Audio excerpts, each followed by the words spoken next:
कोलकातार बड़ बजार पोस्ता जगन्नाथ मंदिर रे रथयात्रा पालित हो जाइछे। बहु भाषा बहु जातिर मिलन क्षेत्र कोलकातार बड़ बजार मंदिर ट्रस्ट अध्यक्ष प्रदीप कुमार पंडा छेरा पहरा करथिले। पारंपरिक रीतिनीति अनुसार चतुर्धा मूर्ति पहंडी विजे करा जाइथिला।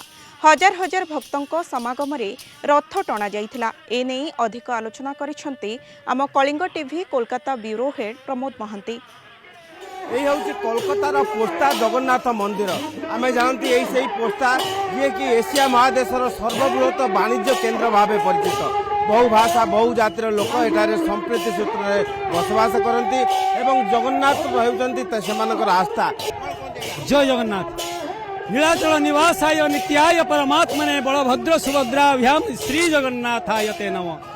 महाप्रभु श्री जगन्नाथंकर विश्व प्रसिद्ध रथयात्रा श्री श्री जगन्नाथ मंदिर ट्रस्ट पोस्ता अनुकूल्य रे ये विशाल रथयात्रा भव्य रथयात्रा महाप्रभुंकर मिलन आत्मार मिलन मनर मन मिलन केते बड़ आनंद। ए महासमुद्र रे महाप्रभु जाउचंती मौसीमा बाड़ी रथरे बसी सेठी महाप्रभुंकर नवदिन व्यापी यात्रा। से नवदिन व्यापी यात्रा रे अनेक उत्सव अछि। केडे आनंद केडे उल्लास केडे पवित्र कथा।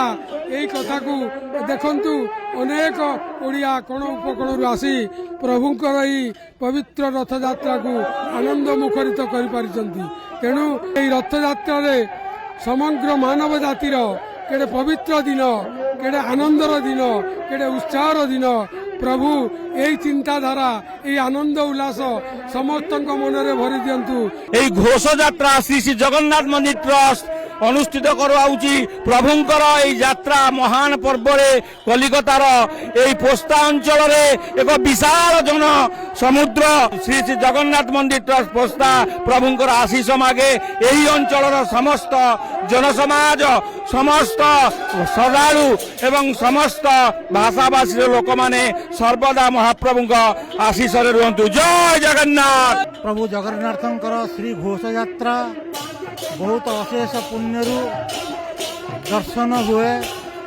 चापया मधुसूदनम दोले च गोविंदम रथते वामनं दृष्ट्वा पुनर्जन्म न विद्यते। बहु पुण्य फल जगन्नाथ को रथरे दर्शन हुए। दर्शन रथरे दर्शन हेले आ पुनर्जन्म हुए नहीं। जगन्नाथ पाखरे एति अनुरोध रहुची विनती रहुची अली रहुची हे प्रभु जगन्नाथ विश्वर कल्याण कर विश्वर समस्ते रोगमुक्त हुंतु प्रभु समस्ते मंगलमय रुहंतु। कोलकाता वीडियो जर्नालिस्ट समर जिसान प्रमोद महांती कलिंग टीवी।